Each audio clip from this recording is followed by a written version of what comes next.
So hello my future doctors, once again welcome to SSP Vidyapeeth. This side your physics mentor SSP sir. I hope you are well and doing great. In this beautiful class बच्चों, we will cover this important points from the chapter vector. Already 2 sessions have been uploaded on the channel. अगर आपने नहीं देखा है तो I think you should watch that video because उसी के basis पर ये सारे के सारे क्लासेस आपके नीट से रिलेवेंट जितने भी हैं, इवन जेई के जो स्टूडेंट्स हैं वो भी वीडियोस को रेफर कर सकते हैं. आप अगर क्लास 11 के स्टूडेंट हो तो भी आप रेफर कर सकते हो. सिंपल वे ऑफ टीचिंग है बच्चा. Once you will understand the concept of physics from these platform, trust me, you will be in love with physics. That's my guarantee. आज जो मैं आपको सिखाऊंगा वो है component of vectors. Very important. बिना कंपोनेंट ऑफ वेक्टर्स के भौतिक विज्ञान यानी कि फिजिक्स जो है वो पूरी तरह से अधूरी है. Second, we will discuss the Lami's theorem. JEE में इसके बहुत क्वेश्चंस देखे जाते हैं. नीट में बहुत रेयरली चांस होता है क्योंकि लामिस थ्योरम से मैकेनिक्स के बहुत बड़े बड़े सवाल होते हैं जो कि नीट में इजीली सॉल्व हो जाते हैं. बट अगर आप नीट के स्टूडेंट हो तो आपको डेफिनेटली सीखना चाहिए. And angle cosine of vector, few questions were asked in the NEET examination. JEE में इससे बहुत ज़्यादा सवाल पूछे गए हैं. तो ये 3 चीज़ें आज हम कवर करेंगे फील के साथ. Watch this session till the end. Once you will finish the lecture, you will be mesmerized from this platform. That's my guarantee. Alright, so let's start with this component of vectors. So बच्चों, component of vectors का मतलब क्या होता है? देखिए, components of vector का मतलब होता है splitting of the vectors. किसी भी vector को, सदिश को तोड़ देना x पार्ट में as well as y part में.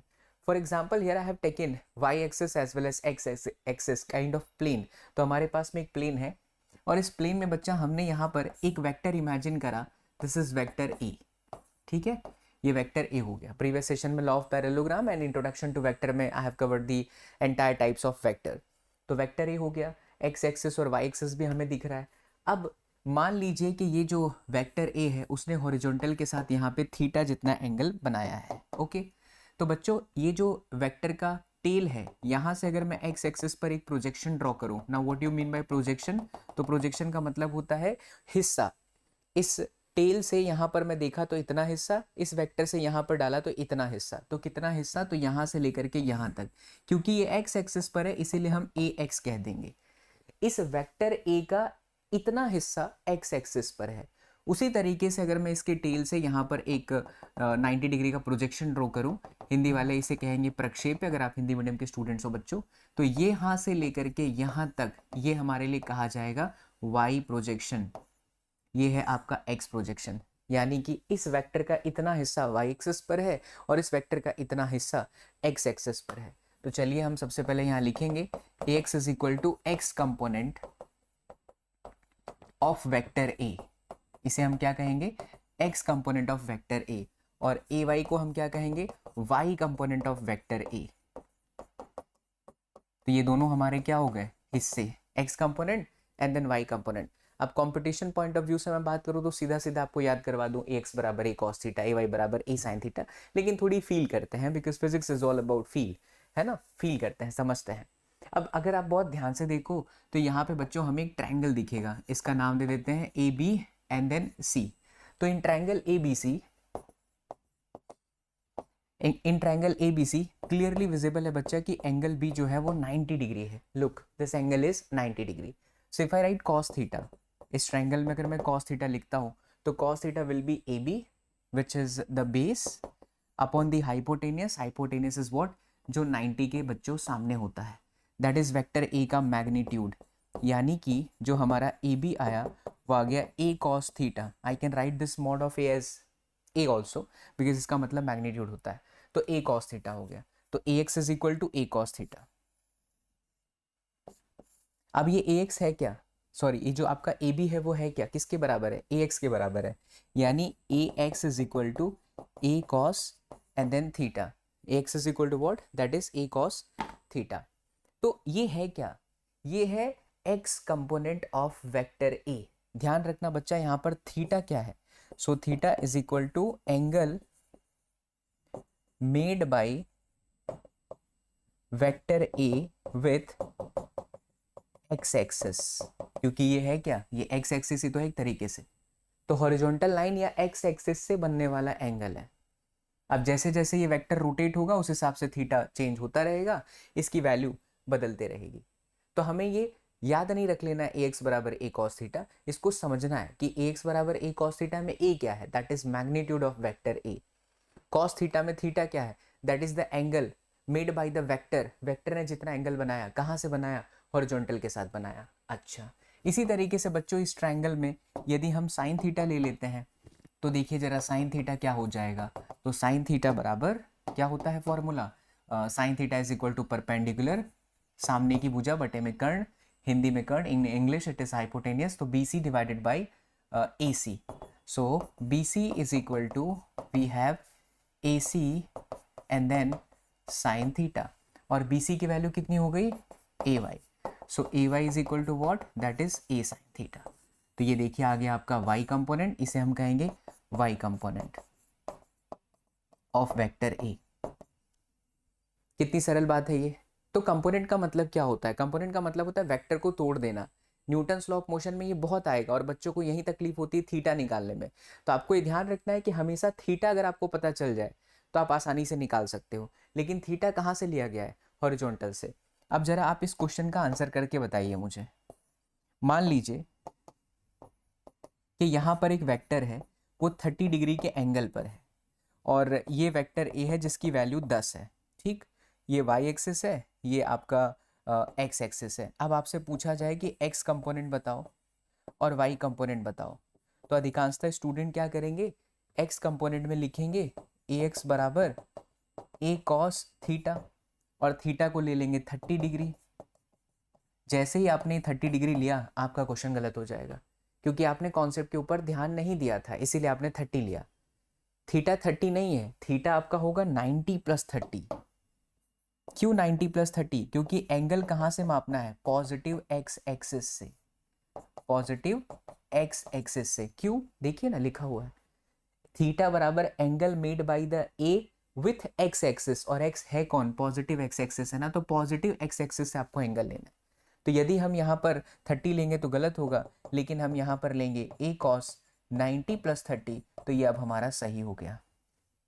बेसिक मैथमेटिक्स लेक्चर नंबर 2 में ट्रिकोनोमेट्री के अंदर प्लेटफॉर्म पे जाइए, देखिए आई हैव एक्सप्लेन्ड कि अगर ए कॉस 90 प्लस 30 है तो ए कॉस 90 प्लस 30 को आप क्या लिखोगे, 90 प्लस 30 है तो माइनस में ए साइन 30, यानी आया माइनस में a बाई 2। अब आपको a की वैल्यू रख देनी है विच इज 10, तो minus 10 by 2 which is minus 5, तो आपका आंसर आया माइनस में 5। इसी तरह से y कंपोनेंट की अगर हम बात करें तो ए Y is equal to A sine 30। अच्छा, a की कीमत कितनी है 10, और साइन 30 गलत हो जाएगा, आपको क्या लेना होगा, एंगल हमेशा हॉरिजॉन्टल से लेना है, तो 90 प्लस 30, और 90 प्लस 30 हो जाएगा साइन 90 प्लस 30 कॉस 30, कॉस 30 होता है √3/2, यानी आया 5√3। तो ऐसे करना होता है। कंपोनेंट ऑफ वेक्टर्स में थीटा कहां से लिया जाएगा, पॉजिटिव एक्स एक्सिस से। इसको थोड़ा और रेक्टिफाई कर लीजिए, we will take the angle from the positive x axis. अब दूसरी बात,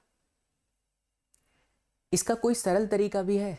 अब आप एसएसपी सर से पढ़ रहे हो, सचिन सर से पढ़ रहे हो, तो मेरे लिए एक चीज कही जाती है, गूगल को ही पता है कि this teacher will make you fall in love with physics. तो इसका मैं एक आपको प्यारा सा ट्रिक बताता हूँ, ये याद रखिएगा, बहुत सारे जगह पर आपको काम आएगा, और मेरे हर ट्रिक का नाम बच्चों एसएसपी गर्दा ट्रिक होगा। थोड़ा सा नॉर्थ से बिलोंग करते हैं बच्चा, बनारस से ना, तो ये गर्दा वर्दा वाला जो शब्द रहता है वो हमारे लेक्चर में आपको जरूर मिलेगा, ठीक है। तो those people from north can understand गर्दा उड़ा देंगे का मतलब क्या होता है, एंड साउथ बच्चा कैन अंडरस्टैंड गर्दा मीन्स पावर, ठीक है, पावर। तो एसएसपी गर्दा ट्रिक के हिसाब से मैं आपको बताऊं तो आप ऐसे याद रखो कि जहां थीटा वहां कॉस थीटा। क्या बात कर रहे हो सर, जहां थीटा वहां कॉस थीटा का मतलब, इसी एग्जाम्पल में आ जाइए। इस एग्जाम्पल में आपने देखा कि वेक्टर यहां था, इसने एंगल यहां बनाया था 30 डिग्री। अब मेरे कॉन्सेप्ट के हिसाब से जहां थीटा है वहां कॉस कंपोनेंट होगा, और उसके अगेंस्ट वाला साइन कंपोनेंट होगा।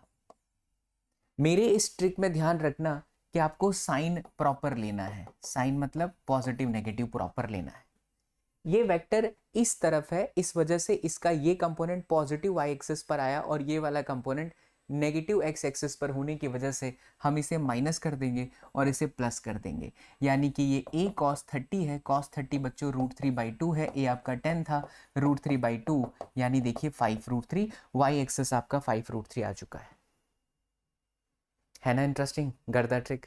और वहीं पर अगर मैं इसकी बात करूं तो माइनस में a10 साइन 31/2, तो देख लीजिए बच्चा एक्स एक्सेस आपका इतना ही आया है। सो आपकी मर्जी, आप अगर जो एनसीईआरटी में है, जो मॉड्यूल्स में होता है वो वैसे जाना चाहते हैं या ऐसे चले जाएं, ये ज़्यादा सरल तरीका है, इससे बहुत चीज़ें आसान हो जाती हैं। क्या याद रखना है, जहाँ थीटा वहाँ कॉस थीटा। चलिए एक और सवाल ले लेते हैं। मान लीजिए कि ये कोई वेक्टर है, इसकी वैल्यू 10√2 है और इसने यहाँ पर हॉरिजॉन्टल के साथ 45 डिग्री का एंगल बनाया। अब आपसे पूछेगा एक्स कंपोनेंट बताओ, तो जिसने नॉर्मल मेथड सीखा है सिर्फ, तो वो बोलेगा 90, 180, 180 के बाद में ये वापस 45, यहाँ से यहाँ तक कितना हो गया, ये पूरा 180 हुआ, उसके बाद बच्चों ये 45, तो ये बहुत बड़ा पड़ जाएगा। आप लिखेंगे ए एक्स बराबर ए कॉस फिर 180 प्लस में 45, फिर आपको इसमें गणित आनी चाहिए। ए की वैल्यू 10√2 और कॉस 180 प्लस थीटा जानते हैं क्या होता है, 180 प्लस थीटा आपका होता है माइनस में साइन 45, सॉरी माइनस में कॉस 45। इसके लिए आपको मेरे क्लास लेक्चर नंबर 2 देखना होगा, प्लेलिस्ट में जाइए, बेसिक मैथमेटिक्स में 4 क्लास है, उसमें से ट्रिगोनोमेट्रिक आप कर जाएंगे। खैर ये आपको पता होगा तो आप आंसर निकाल लोगे। 10√2 माइनस में 1/√2, आंसर इज -10। अगर हम ए वाई की बात करें तो ए वाई बराबर क्या होगा, ए वाई बराबर होगा ए साइन थीटा। ए आपका 10√2 है और साइन थीटा में थीटा हॉरिजॉन्टल प्लस एक्सिस से हमको मापा जाता है। हम थीटा कहाँ से मापते हैं, अगर हम नॉर्मल मेथड से चल रहे हैं तो we will take r theta from the horizontal positive axis. तो कितना हुआ, तो ये हो गया 180 प्लस 45। तो बच्चों जैसे ही आपने 180 प्लस 45 लिखा तो ये आपका हो गया 10√2 और साइन 180 प्लस थीटा ये आपका माइनस में साइन 45 होता है, यानी इसका भी आंसर साइन 45 इज 1/√2, तो √2 कट जाएगा तो माइनस में 10 आ गया। लेकिन you people are in the darbar of Baba SSP, तो भौतिक विज्ञान के साथ मोहब्बत तो होगी ही। अब हमने क्या कहा था कि जहाँ थीटा वहाँ कॉस थीटा, ऐसे लेकर के चलो, और साइन जरूर ध्यान रखना, पॉजिटिव है तो पॉजिटिव और नेगेटिव है तो नेगेटिव। आप देखिए ये था इस तरीके से, ये है 10√2,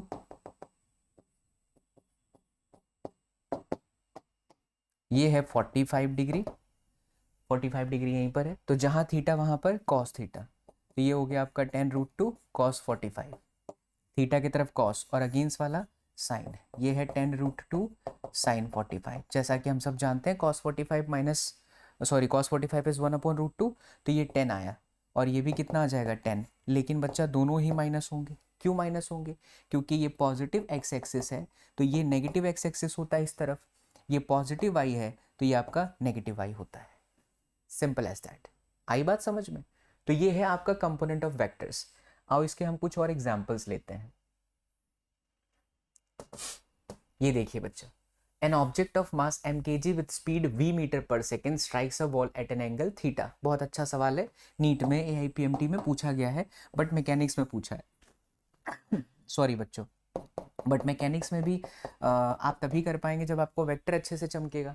तो यहाँ पर कहता है कि mkg का मास है जो कि v स्पीड से स्ट्राइक करता है बॉल को ऐसे, और एंगल बनाता है बच्चा थीटा ये क्या हो रहा है, sorry theta, and rebounds with the same speed and same angle.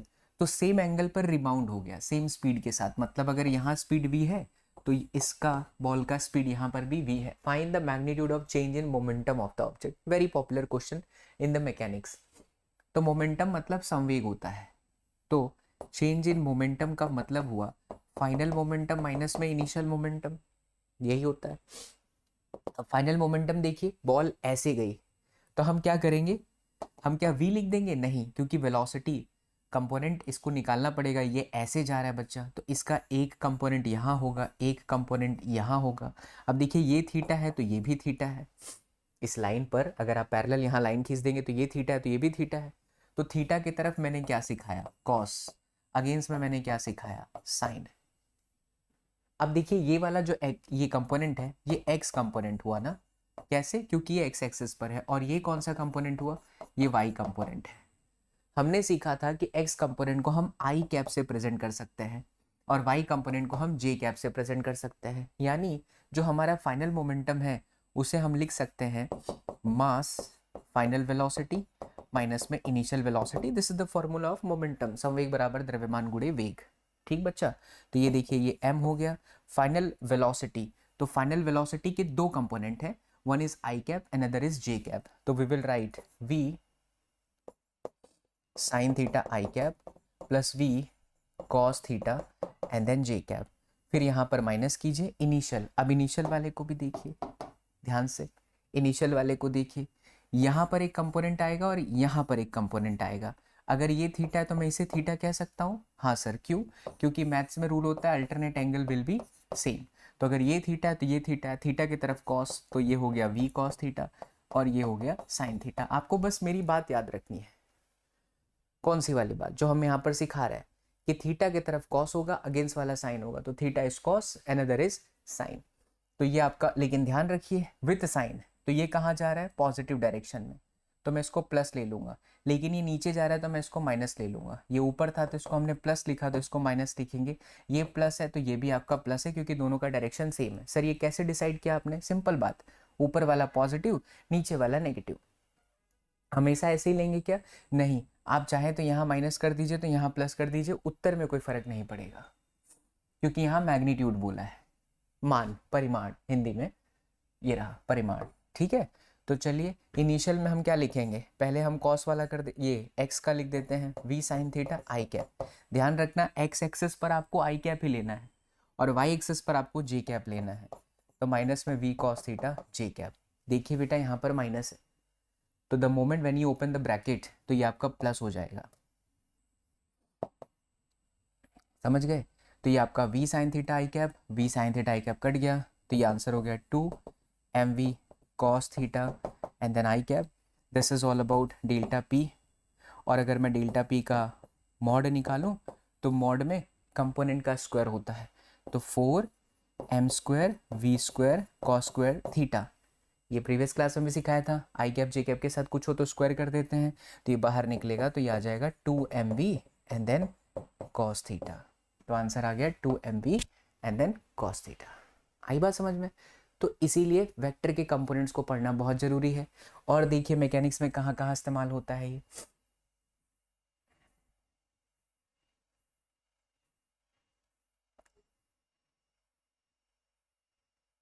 ये देखिए बच्चों, जरा इसे ध्यान से देखिए। A force of 15 newton acts on a box. इस बॉक्स पर 15 न्यूटन का फोर्स लग रहा है। What are the horizontal component and vertical component of the forces? बहुत सरल, यहाँ पर 60 डिग्री दिख रहा है, तो ये कंपोनेंट आपका हो गया 15 cos 60 और ये वाला हो गया 15 इंटू साइन 60। तो 15 साइन 60 आपका √3/2 और ये आपका हो गया 15 cos 60 मतलब 1/2। खत्म। तो ये आया आपका 7.5 और ये आपका आ गया 7.5 √3। आप चाहें तो इसे आई कैप और जे कैप के फॉर्म में लिख सकते हैं। आप इसको मल्टीप्लाई करेंगे तो ये आ जाएगा। खत्म। एक इस वाले प्रॉब्लम को ध्यान से देखिए। ऐसे क्वेश्चंस आपको न्यूटन्स लॉ ऑफ मोशन में बहुत मिलेंगे। कहता है कि person in a wheelchair is moving up a ramp. तो एक पर्सन है व्हीलचेयर पे, वो रैंप में ऊपर की तरफ जा रहा है और उस रैंप का जो एंगल है, ढलान, वो 37 डिग्री है। देयर टोटल वजन इज 900 न्यूटन। इनका जो टोटल मास है व्यक्ति का, वो कितना है? 900 न्यूटन है। अब 900 न्यूटन अगर है तो आपसे बोलता है 37 डिग्री का एंगल है, then find the horizontal, with the horizontal calculate the component of its weight parallel and perpendicular to the ramp. तो बेटा ये आपका रैंप है। देखिए जो 900 न्यूटन है उसकी दिशा क्या होगी? उसकी जो दिशा होगी वो हमेशा नीचे की तरफ होगी। क्यों ऐसा? क्योंकि हमारी जो धरती माता है वो अर्थ के सेंटर की तरफ ही सभी चीज़ों को खींचने का प्रयास करती है, जिसे हम ग्रेविटेशनल फोर्स कहते हैं। In future when we will learn the gravitational force, तो वहाँ पर मैं आपको सिखाऊंगा, ग्रेविटेशनल फोर्स में हम पढ़ेंगे। लेकिन फिलहाल आप ऐसे याद रखिए कि अर्थ का जो ग्रेविटेशनल फोर्स होता है वो हर चीज़ को सेंटर की तरफ खींचने का प्रयास करता है। तो अब यहाँ पर ये रैंप अर्थ के सरफेस के कंपैरिजन में बहुत छोटा है, तो हम ऐसा मानेंगे कि नीचे की तरफ है। ये तो आप सुने ही हो ना, कोई भी चीज़ को छोड़ते हो तो कहाँ जाता है? नीचे, क्यों जाता है नीचे? क्योंकि हर चीज़ अर्थ के सेंटर की तरफ खींचने का प्रयास कर रही है। अगर आप यहाँ कश्मीर में हो तो आपको लगेगा ऐसे, नहीं ऐसे सेंटर की तरफ। आप यहाँ पर उड़ीसा में आ गए तो आपको लगेगा ऐसे, नहीं ऐसे सेंटर की तरफ। लेकिन ये सरफेस इतना छोटा है पृथ्वी के कंपैरिजन में कि हम मानते हैं कि नीचे की तरफ ही लग रहा है। तो वजन बल, gravitational force will always, weight force will always act in the downward direction जब भी हम क्वेश्चन को सॉल्व करने का प्रयास करेंगे। तो अब इसे मैं थोड़ा सा यहाँ पर जूम करके बनाता हूँ, ध्यान दीजिए। तो मान लीजिए कि ये जो ऑब्जेक्ट था, यानी कि जो व्यक्ति हैं, उनका मास वजन इस प्रकार से 900 न्यूटन है जो नीचे की तरफ आया। अब हम इसका एंगल कैसे निकालें? तो ये लाइन यहाँ पर कितने डिग्री का एंगल बना रही है? 90 डिग्री का एंगल। यहाँ कितना बना रही है? 37 डिग्री का एंगल। सवाल के हिसाब से 37 ही तो है। तो बच्चों ये कितना हुआ? 53 डिग्री का एंगल। अच्छा, इस सरफेस के अगर मैं परपेंडिकुलर एक लाइन ड्रॉ कर दूं कुछ इस तरीके से, तो आप कह सकते हो कि ये 53 है तो ये 37 हुआ। बिल्कुल। क्यों ऐसा?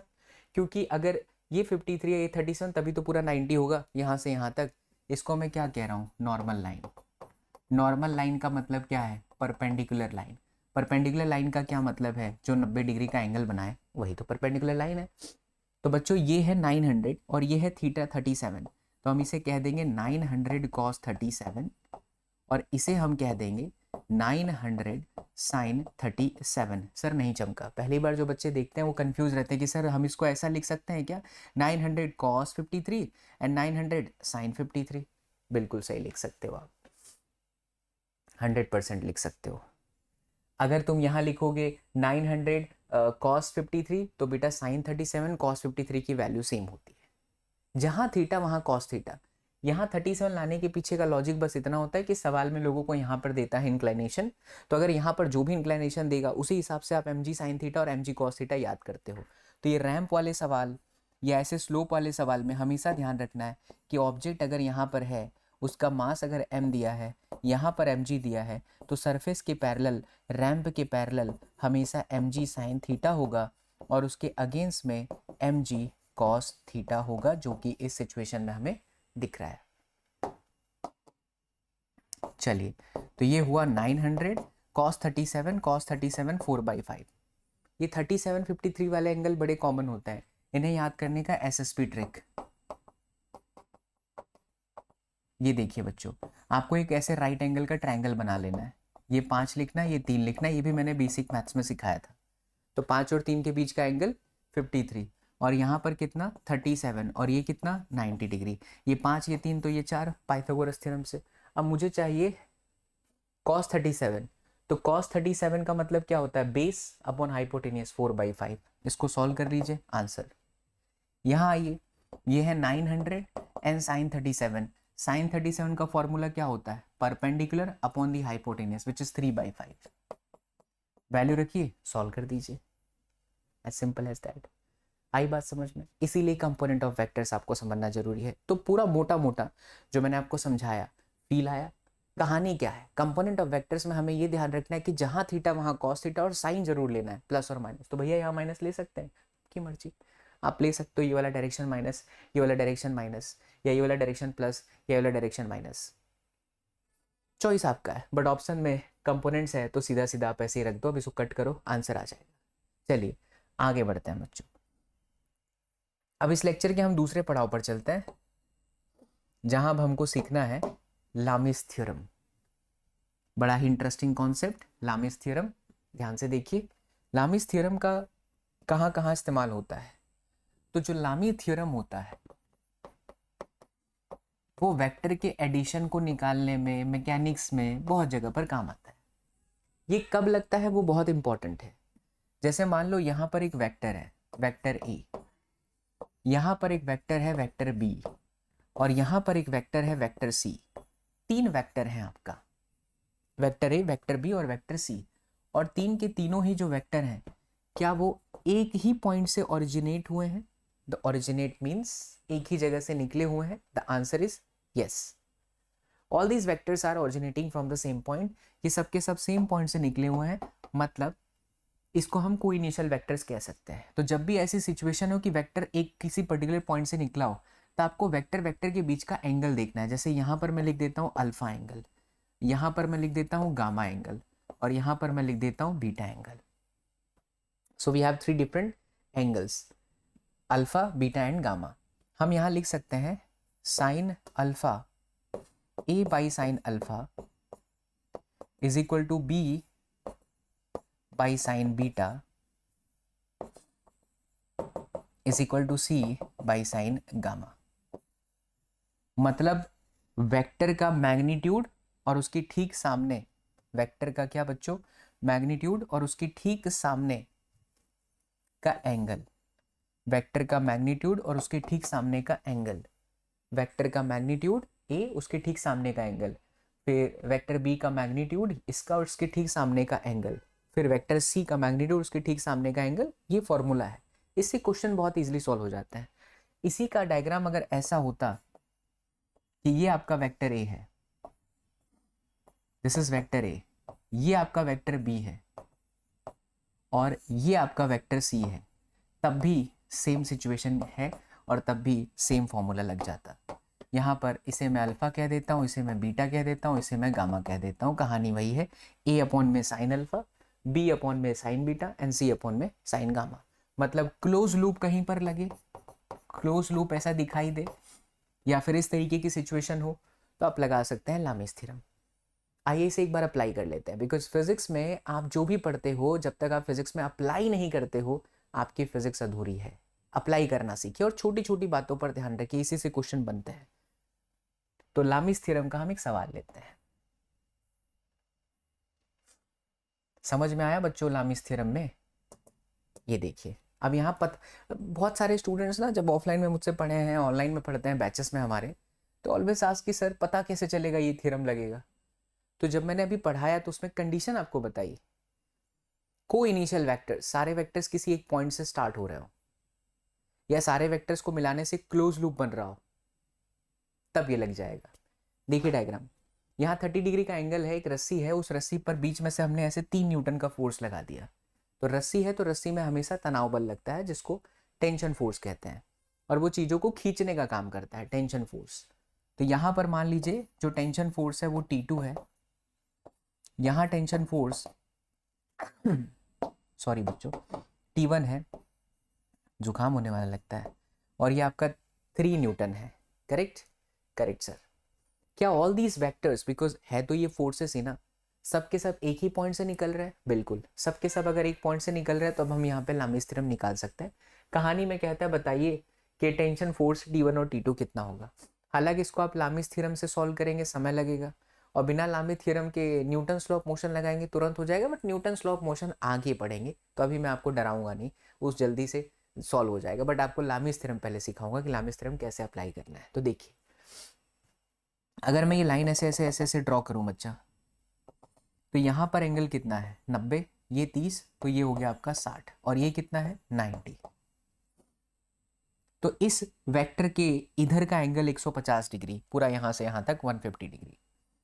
उसी प्रकार से अगर मैं यहाँ पर एक लाइन ड्रॉ करूँ कुछ इस तरीके से, तो अगर ये आपका 30 डिग्री है तो ये भी आपका 30 हुआ, और ये आपका दिख रहा है 90 है, और ये तो पूरा ही दिख रहा है कि 90 डिग्री है। तो मुझे हर एक वेक्टर के पीछे का एंगल पता चल गया। तो आई विल राइट 3 के इधर का एंगल साइन 90 प्लस में 30, देन हम यहाँ लिखेंगे 2 विच इज T2 के अपोजिट का एंगल 90 प्लस 60 साइन 90 प्लस 60, और वहीं पर अगर हम देखें T1, तो T1 के ठीक अपोजिट डायरेक्शन में यहाँ पर जो एंगल है 90 है, sign 90।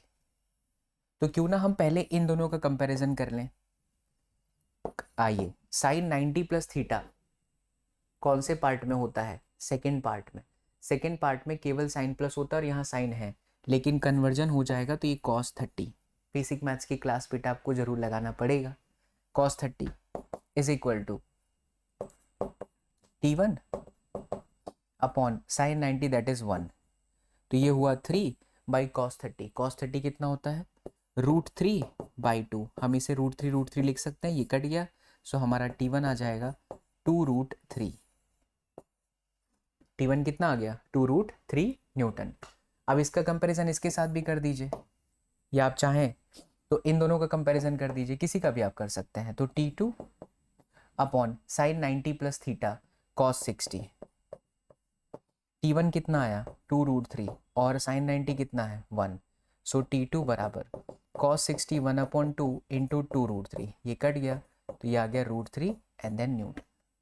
The answer is option first. That's it.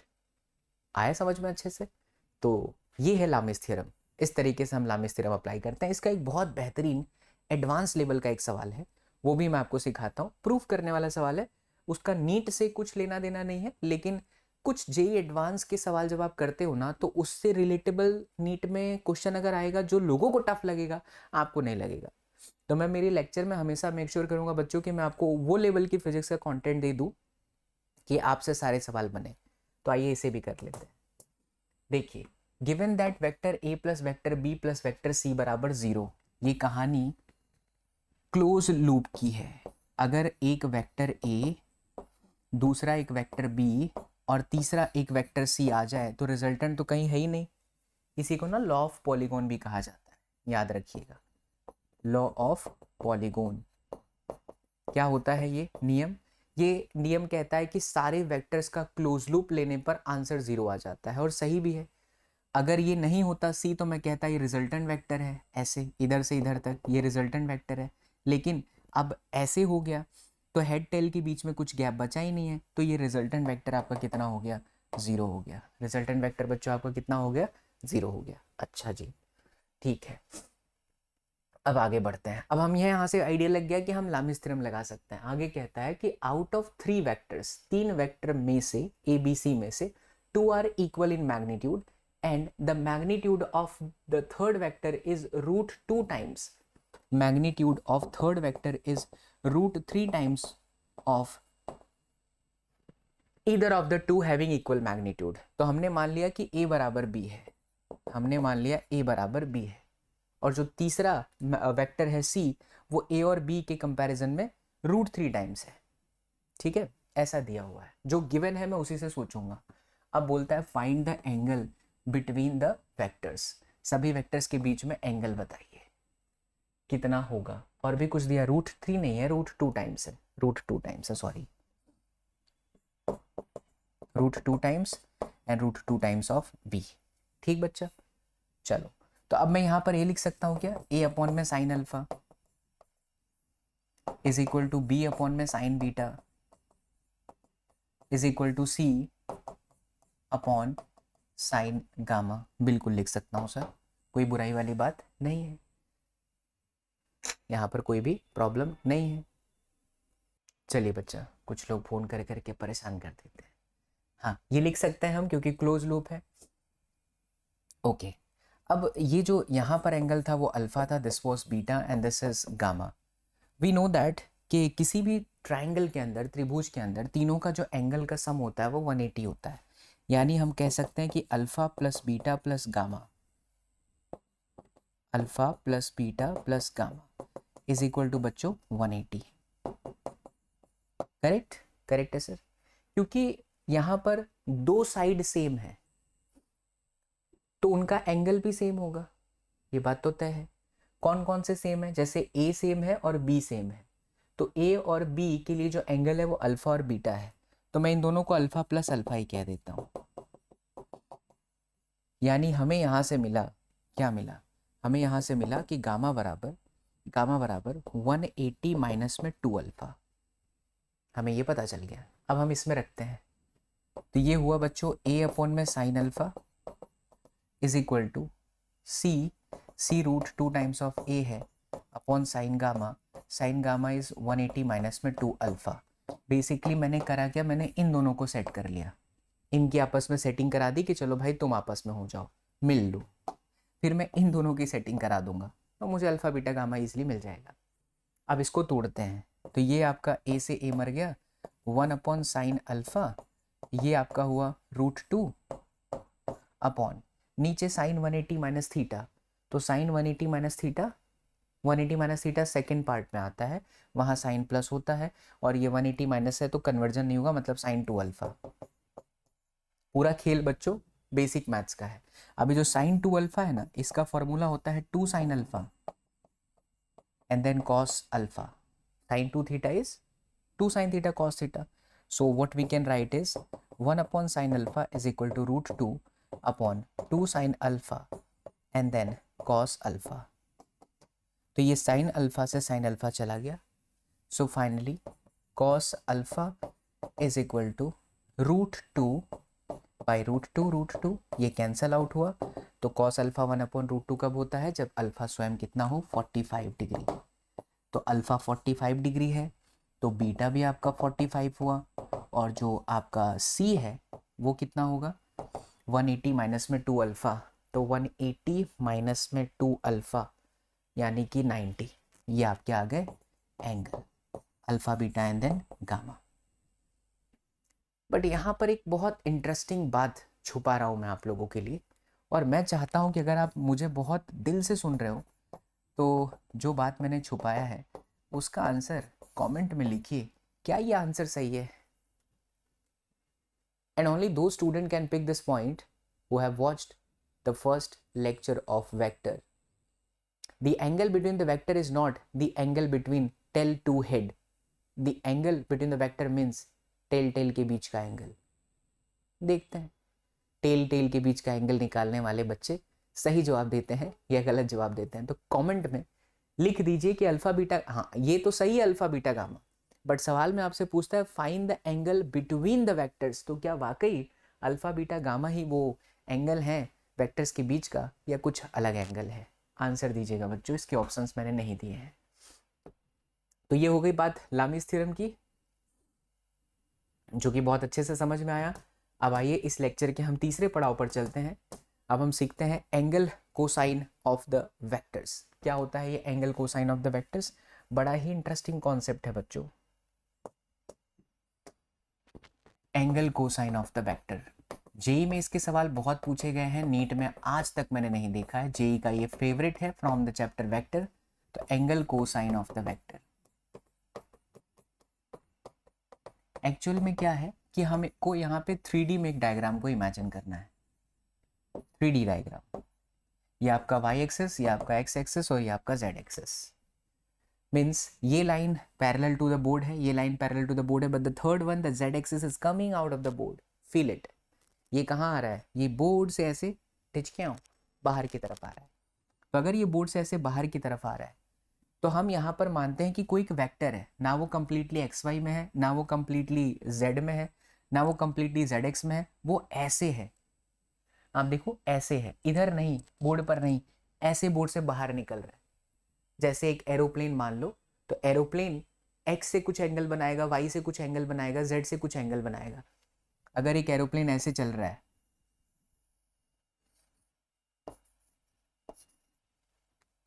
तो आप क्या कहोगे कि इसने यहां पर इसके साथ कितना एंगल बनाया, इसके साथ कितना एंगल बनाया.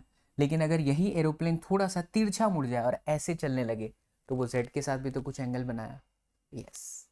तो हमारा जो तीसरा वेक्टर, मतलब कि जो ये वेक्टर है, वेक्टर ए, एक्स के साथ अल्फा बना रहा है, वाई के साथ बीटा बना रहा है, और जेड के साथ बच्चों गामा बना रहा है. तो जब 3D डायग्राम में कोई वेक्टर इस तरीके से हो तो एंगल कोसाइन का मतलब होता है cos alpha is equal to a x upon में ए. इसी को कहते हैं बेटा एंगल कोसाइन. इसको आप कहोगे angle cosine of vector A with x axis. यानी इसने एक्स एक्सिस के साथ कितना एंगल बनाया, उसके बाद हो जाएगा cos beta is equal to A Y upon में ए. इसे हम कहेंगे विथ वाई एक्सिस,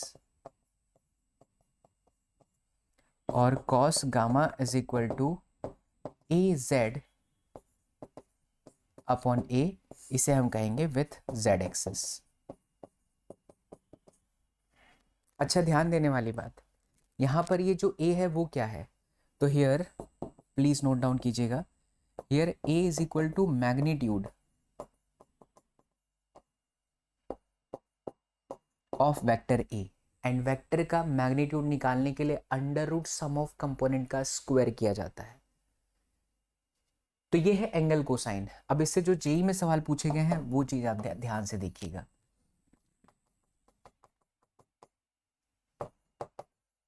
जो आपके नीट में भी बन सकता है। जेई में ऐसा था कि cos square alpha plus cos square beta plus cos square gamma कितना होगा, ये क्वेश्चन मार्क था। और खास करके इस टाइप के सिचुएशन के लिए जहां पर एक वेक्टर है जो एक्स एक्सिस वाई एक्सिस और जेड एक्सिस के साथ एंगल बना रहा है। तो सिंपल देखिए, अगर आप यहाँ पर cos square alpha cos square beta करेंगे तो ये निकल जाएगा ए एक्स का स्क्वायर अपॉन ए स्क्वायर, ए वाई का स्क्वायर अपॉन ए स्क्वायर प्लस ए जेड स्क्वायर अपॉन ए स्क्वायर। मतलब ये हो गया ए एक्स का स्क्वायर प्लस ए वाई स्क्वायर प्लस ए जेड स्क्वायर अपॉन में बच्चों ए स्क्वायर। क्या ये मैग्नीट्यूड है? हाँ सर, क्योंकि अगर वेक्टर ए बराबर ए एक्स आई प्लस ए वाई जे प्लस ए जेड के हो तो हम इसका मैग्नीट्यूड कैसे निकालेंगे? अंडर रूट में ए एक्स स्क्वायर प्लस ए वाई स्क्वायर प्लस में ए जेड स्क्वायर। मीन्स रूट का स्क्वायर कर दूं तो ये ए स्क्वायर हो जाएगा। तो ये वैल्यू स्वयं अपने आप में ए स्क्वायर है, जो नीचे वाले के साथ कटेगा तो आंसर एक आएगा। जेई में ये नहीं था। जेई में ये सवाल था कि sine square alpha plus sine square beta plus sine square gamma is equal to कितना, तो 2 के बराबर आता है। आप चाहो तो इस छोटी सी बात को प्रूव कर सकते हो। कैसे? I will give you one example. We know the formula of cos square theta is 1 plus sine square theta. Is it correct? नहीं, sine square theta plus cos square theta is equal to 1, तो cos square theta is equal to 1 minus sine square theta. तो इसके जगह पर when you write 1 minus sine square theta, 1 minus cos sine square beta, 1 minus में sign square gamma, तो 2 कटेगा एक, और उधर वाले के साथ जब आप घटाएंगे तो ये आंसर आ जाएगा। ट्राई कीजिए। तो ये है बच्चों angle cosine of the vector. NEET में यहाँ से अभी तक सवाल नहीं बना है, बट चांसेस बिल्कुल हैं, क्योंकि जिस तरीके का जो 2025 2026 का पेपर गया है उससे लेवल अपलिफ्ट ही होने वाला है, नीचे नहीं जाने वाला है। तो आप जोरों शोरों से प्रिपरेशन करके रखिए। आइए अब इसका एक एग्जांपल दे देता हूँ आपको कि कैसा सवाल बन सकता है जो कि नीट रिलेवेंट है। अब मान लो आपको ऐसा वेक्टर दे दे 2i cap minus 3j cap plus में k कैप, तो आपको बोलेगा angle cosine of x axis बताओ। तो एक्स एक्सिस का एंगल कोसाइन का मतलब cos alpha is equal to a x upon में ए, यानी कि कॉस अल्फा ए एक्स मतलब कि 2 upon under root of 4 plus 9 plus 1, यानी कितना हो गया 4 1 5 9 और 5 14। करेक्ट है ना? तो ये कॉस अल्फा हो गया। So this is angle cosine of x axis. अगर आपसे y का पूछ ले बच्चों तो कॉस बीटा, और cos beta is equal to what, तो ए वाई अपॉन में ए। ध्यान रखिएगा यहाँ पे ए का y कंपोनेंट मतलब वेक्टर ए का y कंपोनेंट मतलब ये 3 नहीं, दैट इज -3। सो -3 अपॉन फिर से वही कंपोनेंट का स्क्वायर, 2 का स्क्वायर 4, 3 का 9 और 1 का इतना, यानी -3 by root 14. This is angle cosine. Don't get the value of beta and alpha. Entire cos alpha term, entire cos beta term is known as the cosine angle. तो ये था बच्चों आज के क्लास का हमारा की points. I hope you people have enjoyed the session.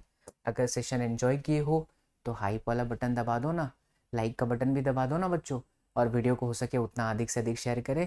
मैं ये जो सीरीज़ लेकर के चल रहा हूँ, जो फ्री ऑफ कॉस्ट इतने लेक्चर्स दूंगा, ये मैं चाहता हूँ कि वहाँ तक पहुँचे बच्चा जहाँ पर जेन्युइनली आज एजुकेशन के नाम पर, रिवोल्यूशन के नाम पर लोगों ने सिर्फ बिजनेस बना करके रखा है। एक्चुअल कंटेंट में लोग पढ़ा करके लाइव फिर वापस कुछ करते ही नहीं है, खाली बस बताया जाता है कि हमने रिवोल्यूशन ला दिया। बट वास्तविकता में आज भी भारत के कई ऐसे गाँव हैं, आज भी कई ऐसे क्षेत्र हैं जहाँ पर बच्चों के पास सुविधाएं हैं लेकिन उन्हें समझ में नहीं आता है। सब लोग बस एक छोटा सा टिकट साइज़ देख करके कोर्स परचेज़ कर लेते हैं, बट उनको उस लेवल का पढ़ाया ही नहीं जाता है, बच्चे परेशान रहते हैं। तो ये जो कंटेंट मैं आप लोग को दे रहा हूँ, लगातार देने वाला हूँ, नीट एंड जेई का पूरा इसी तरीके का सारा कुछ कंटेंट आपको चैनल पे मिल जाएगा। तो हो सके उतना आप लोग जो है इसको शेयर कर दीजिए। उम्मीद करता हूँ that you people have enjoyed the class and आपका एक छोटा सा किया हुआ शेयर हो सकता है कि किसी की ज़िंदगी बदल दे, और वो मेरे लिए बहुत सौभाग्य की बात होगी, क्योंकि मेरी यूट्यूब की जर्नी अभी की नहीं है बच्चा। मेरी यूट्यूब की जर्नी 2017 से है, और ऑलरेडी एक चैनल है जिसे आप लोग जानते हो, सचिन सर फिजिक्स के नाम से। ऑलरेडी वहाँ पे 1 मिलियन है, बट कई एडटेक प्लेटफॉर्म्स के साथ काम करने की वजह से क्या होता है कि आप कई बार जिस पेस में चल रहे थे, जो चीज़ आप करना चाहते थे कि एजुकेशन सबके लिए हो, अफोर्डेबल हो, सब कुछ हो, वो आपने दिया, लेकिन कुछ लोग उसे बार बार गिराने की कोशिश करते हैं। लेकिन मैंने अपने जीवन में हमेशा एक चीज़ सीखा है कि आपको चलते रहना है, हार नहीं मानना है। इसीलिए उस चैनल पर भी काम कर रहा हूँ, वहाँ पे जितने बच्चे देखते हैं वो भी पढ़ते हैं, और इस चैनल पर भी एक नई शुरुआत की है मैंने एसएसपी विद्यापीठ नीट पर, ताकि आप लोग को पूरा एकदम अच्छे लेवल का कंटेंट मिलता चला जाए। ठीक है, तो अपना प्यार जरूर दीजिएगा by writing the comments, by sharing the videos, and I hope you all are enjoying the class. And in case अगर आप लोगों को लगता है कि आप मुझसे लाइव पढ़ना चाहते हो, आप जो है अपने फिजिक्स के डाउट को क्लियर करना चाहते हो, 1-to-1 मेंटोरशिप आपको चाहिए, मेरी लिखी हुई प्रीमियम बुकलेट्स किताबें आपको चाहिए, तो ये सब कुछ हमारे एप्लीकेशन एसएसपी विद्यापीठ पर मिलेगा, जो कि ईजिली अवेलेबल है ऑन द प्ले स्टोर। आप कहीं पर भी चले जाएँ, बस आप कहीं पर भी चले जाएँ, मतलब नहीं, ऐसा नहीं कि चंद्रमा पर जाके ढूंढोगे तो मिलेगा। आप जो है प्ले स्टोर या फिर ऐप स्टोर पर जाएं, वहाँ पर एसएसपी विद्यापीठ टाइप करें बच्चों, तो you will get to know about my application, just download it. बाकी रेस्ट इन्फॉर्मेशन आपको वहाँ मिल जाएगी। तो अगले लेक्चर में मैं आपको सिखाऊंगा प्रोडक्ट ऑफ द वेक्टर्स, जहाँ पे आपको बहुत इंटरेस्टिंग तरीके से वेक्टर को मल्टीप्लाई कैसे करते हैं, scalar product and the vector product, उसके बाद उसके क्वेश्चंस कैसे आते हैं, वो मैं आपको सिखाने वाला हूँ। तो ज़रूर सेशन को देखिएगा। उसके बाद हम सीधा एंट्री मार लेंगे बच्चा काइनेमेटिक्स के अंदर, मोशन स्ट्रेट लाइन, जहाँ पे आप बहुत एंजॉय करोगे। इसी तरीके का पूरा फिजिक्स का कंटेंट चैनल पे लगातार आता रहेगा। उम्मीद करता हूँ that you people have enjoyed the session. Bye bye, take care, love you, thank you so much, जय हिंद।